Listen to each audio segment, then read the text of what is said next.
देश की राजधानी दिल्ली है। कहते हैं पूरे देश की किस्मत का फैसला इसी शहर में होता है। और कितने ही इस शहर में अपनी किस्मत आजमाने के लिए आते हैं।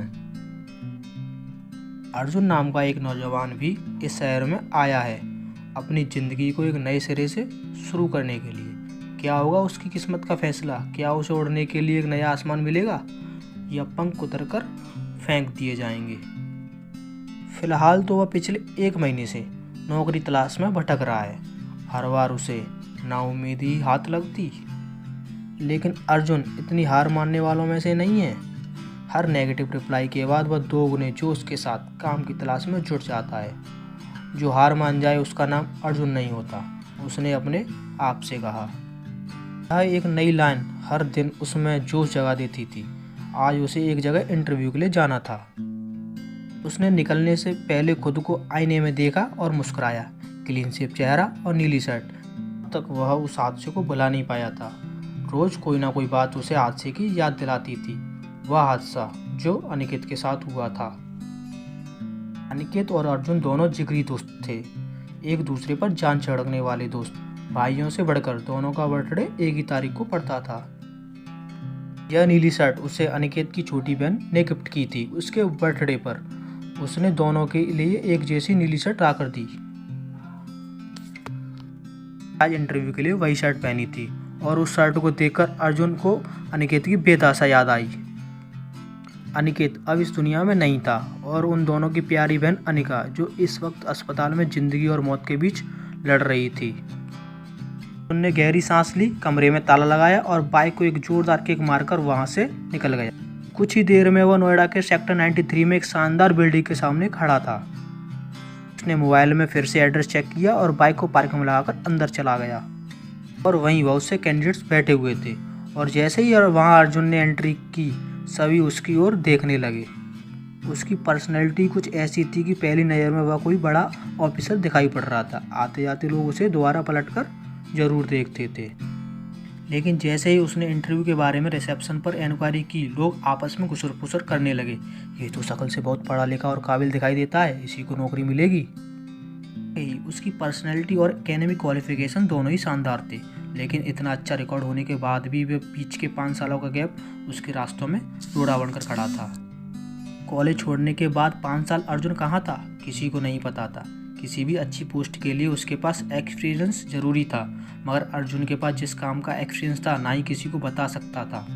उसने एक बार अर्जुन के चेहरे पर निगाह डाली और कहा, मिस्टर अर्जुन, वहाँ वेट कीजिए, थोड़ी देर के बाद आपको इंटरव्यू के लिए बुलाया जाएगा। अर्जुन जाकर एक सोफे पर बैठ गया।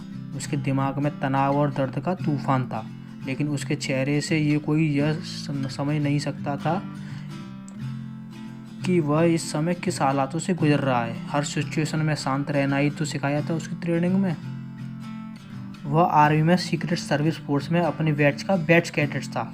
शेरदिल बुलाते थे लोग उसे, तो उसकी बहादुरी की मिसाल दिया करते थे और उसके साथ ही उसके जैसा बनने की कोशिश करते थे। पल में उसकी ज़िंदगी पूरी तरह बदल गई थी। वह आज इस सोच को कबूल नहीं कर पा रहा था कि उसे एक झटके में नौकरी से निकाल दिया गया था।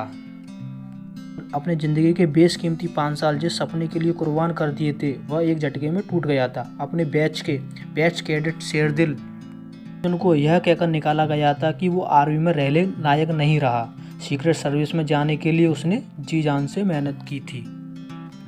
5 साल की कठिन ट्रेनिंग और उसके बाद देश की सेवा करने का जज्बा अर्जुन के खून में बहता था। गुस्से और जुनून की जलती हुई लहर उसके सिर से पैर तक दौड़ रही, लेकिन फिलहाल उसे काम की ज़रूरत थी, उसे पैसों की ज़रूरत थी। अनिकेत से किया वादा वह कैसे पूरा करेगा? अनिकेत ने उसके सामने दम तोड़ा था और अर्जुन ने उससे वादा किया था कि वो अनिका का ख्याल रखेगा, उसका इलाज करवाएगा। आज चाहे कुछ भी हो जाए, मैं ये नौकरी लेकर रहूँगा। उसने अपने मन में फिर से ये फैसला दोहराया। लगभग 1 घंटे के बाद रिसेप्शनिस्ट ने कहा, मिस्टर अर्जुन प्रताप सिंह, आपको अंदर बुलाया है। थैंक यू, अर्जुन ने कहा और उठकर अंदर चला गया। उसने सोचा था कि इतनी बड़ी कंपनी में इंटरव्यू के लिए आया है तो अंदर कोई इंटरव्यू पैनल होगा जहाँ उससे लंबे चौड़े सवाल पूछे जाएंगे। ये क्या, वहाँ तो सिर्फ एक खूबसूरत लड़की बैठी हुई थी। तभी अर्जुन को एक झटका लगा और उसके मुंह से निकला, मेघा तुम यहाँ? मैंने अपना चश्मा उतार कर टेबल पर रखते हुए कहा, बैठिए मिस्टर अर्जुन और अपने बारे में कुछ बताइए। मैंने एकदम सपाट लहरे में जब बात कही, उसकी आवाज़ में एक फॉर्मेलिटी थी। यह देखकर अर्जुन थोड़ा शक पका गया। अपने हाथ में पकड़ा हुआ फाइल फोल्डर मेघा के सामने रख दिया और थैंक यू कहता हुआ कुर्सी पर बैठ गया। कुर्सी पर बैठते ही लगा जैसे वो वक्त में 5 साल पीछे चला गया हो। दुबली पतली और कमज़ोर सी दिखाई पड़ने वाली मेघा आज कॉन्फिडेंस करियर वूमेन में बदल चुकी थी। उसका पहला प्यार ना सही मगर उसकी पहली गर्लफ्रेंड ज़रूर थी। वैसे तो अर्जुन कॉलेज में बहुत सी लड़कियों का क्रश था, लेकिन मेघा तो अर्जुन की दीवानी थी। उस समय सभी अक्सर मेघा को चिढ़ाया करते थे, अगर कभी अर्जुन ने तुझे ब्रेकअप कर लिया तो क्या होगा? ऐसा कभी नहीं होगा, मेघा बड़ा इतराकर कहा करती थी। लेकिन एक दिन उन लोगों की बात सच साबित हो गई। मेघा को छोड़कर अर्जुन अचानक से गायब हो गया। कॉलेज तो क्या, पूरे शहर में किसी को नहीं पता था कि वो कहाँ गया है।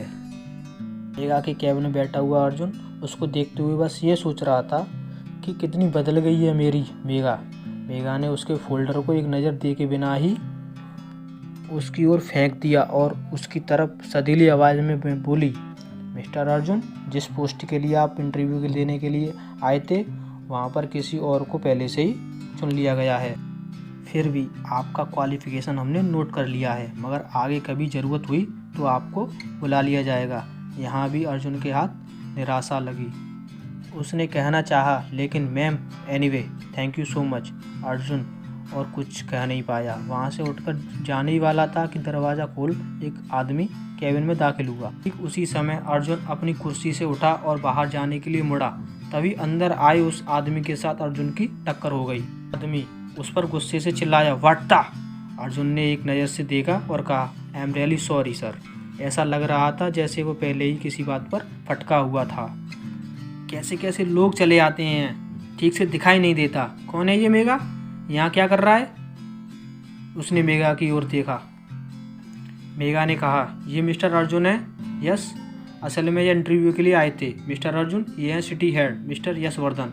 अच्छा, तो इंटरव्यू नहीं लिया तुमने? यश ने पूछा तो अर्जुन के बढ़ते कदम थम गए। मेघा बोली, उस पोस्ट पर पहले से ही किसी को चुन लिया गया है। अर्जुन की तरफ घूरते हुए यश ने कहा, तो ईसा मैम के बॉडीगार्ड की पोस्ट के लिए इंटरव्यू ले लो। दिमाग वाला काम तो इनसे होगा नहीं। अर्जुन को यह सुनकर वो इज्जत महसूस करना चाहिए था। अर्जुन को गुस्सा तो आया, लेकिन उसके साथ अनिका का चेहरा भी साथ याद आ गया। इसलिए उसने अपने आप को काबू में रखते हुए अपने आप से कहा, यह वक्त गुस्सा करने का नहीं है अर्जुन, अक्ल से काम लो और कल तक पैसे इकट्ठे नहीं हुए तो। उसने यशवर्धन से कहा, सर मैं कोई भी काम कर लूँगा। मेघा फटी फटी आंखों से उसको देखती रह गई। उसे समझ नहीं आ रहा था कि अर्जुन की ऐसी क्या मजबूरी है। यशवर्धन जोरों से हंसा, हा ठीक है, फिर अभी तुम्हारा इंटरव्यू लेता हूँ। इतना कहने के बाद उसने फ़ोन घुमाया और कुछ ही देर में 4 लंबे चौड़े बाउंसर पहुँच गए। यश ने अर्जुन से कहा, यदि तुमने चारों को हरा दिया तो अभी के अभी तुम्हारा अपॉइंटमेंट लेटर तुम्हारे हाथ में होगा। लेकिन सर, मेघा ने कुछ कहना चाहा तो यश ने इशारे से मना कर दिया। उसने अर्जुन की ओर इशारा करते हुए बाउंसर से कहा, यह ईसा मैडम की बॉडीगार्ड की पोस्ट के लिए अप्लाई कर रहे हैं, ज़रा इनको जांच परख तो लो, यह काबिल है कि नहीं। चारों बाउंसर थोड़ा मुस्कुराए और उसे अपने पीछे आने का इशारा करते हुए निकल गए। ऑफिस की बिल्डिंग के बाहर एक बड़ा सा मैदान था। बाउंसर के साथ अर्जुन को जाते हुए देख वहाँ पर सारे एम्प्लॉयज देखते रह गए। उन्हें कुछ समझ नहीं आ रहा था कि अचानक क्या हुआ, अर्जुन को लेकर क्यों जा रहे हैं। बाहर आते ही यश ने इशारा किया, शुरू करो इंटरव्यू। जैसे ही बाउंसर अर्जुन की ओर बढ़ा, अगले पर वह घास पर लौट रहा था और उसकी नाक से खून बह रहा था। देख नहीं पाया कि अर्जुन ने कब उस पर हमला कर दिया। वह तो अपनी जगह खड़ा खड़ा मुस्कुरा रहा था। यह देखकर यश बौखला गया। अब की बार उसने 2 उंगली से इशारा किया और 2 बाउंसर एक साथ अर्जुन की ओर बढ़े और आधे मिनट से भी कम समय में उनका भी वही हाल था। लेकिन वह तीनों जल्दी उठ खड़े हुए और अब की बार अर्जुन का क्या, 4 लंबे चौड़े बाउंसर अर्जुन के सामने 1 मिनट भी नहीं टिक सके। अर्जुन के शरीर में गजब की चुस्ती और फुर्ती थी। उसका एक एक पंच देखने लायक था। सब दांतों तले उंगली दबाए अर्जुन को देख रहे थे। चारों बाउंसर को हराकर अर्जुन ने यश की तरफ देखा। यश चीख उठा और अपना कोट उतारकर जमीन पर फेंक दिया। अर्जुन उसका कोट उठाया और उसे झाड़ते हुए यश की ओर बढ़ा और बोला, मेरा अपॉइंटमेंट लेटर सर। उसके होठों पर एक टेढ़ी स्माइल थी। यश ने मेघा की ओर इशारा किया और वहाँ से जाने लगा। अर्जुन ने कहा, मुझे कुछ और भी डिस्कस करना था सर। यश ने कहा, जल्दी बोलो। तभी मेघा बोल पड़ी, अंदर बात करते हैं सर। एक बार फिर से मेघा के केबिन में आ चुके थे। अब अर्जुन यशवर्धन के ठीक सामने बैठा था। उसकी आंखों में आंख डालकर अर्जुन ने कहा, आपने मेरा टेस्ट ले लिया है। मैं टेस्ट में कामयाब रहा। मैं इस पोस्ट के लायक हूँ। यश ने चिढ़कर कहा, मुद्दे की बात करो। अर्जुन मुस्कुराया और कहा, मुद्दे की बात यह है सर, मैं अपनी सैलरी खुद डिसाइड करता हूँ। यह सुनकर यश और जोर से हंस पड़ा।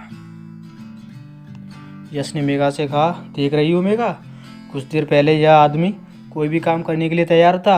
अब खैर मैं शर्त हार चुका हूँ, तो आज का दिन तुम अपने लिए लक्की मान लो। बोलो क्या है तुम्हारी डिमांड? यश ने लापरवाही भरे अंदाज में कहा। लेकिन जब अर्जुन ने अपनी डिमांड बताई तो यश वर्धन का मुंह खुला का खुला रह गया। वो बोला, एक बार फिर से बोलो, क्या कहा तुमने अभी? अर्जुन उसकी तरफ कड़क आवाज़ में बोला, मुझे 10 लाख रुपए पर मंथ चाहिए, वो भी एडवांस। यश चीख पड़ा, तुम्हारा दिमाग तो ठिकाने पर है ना?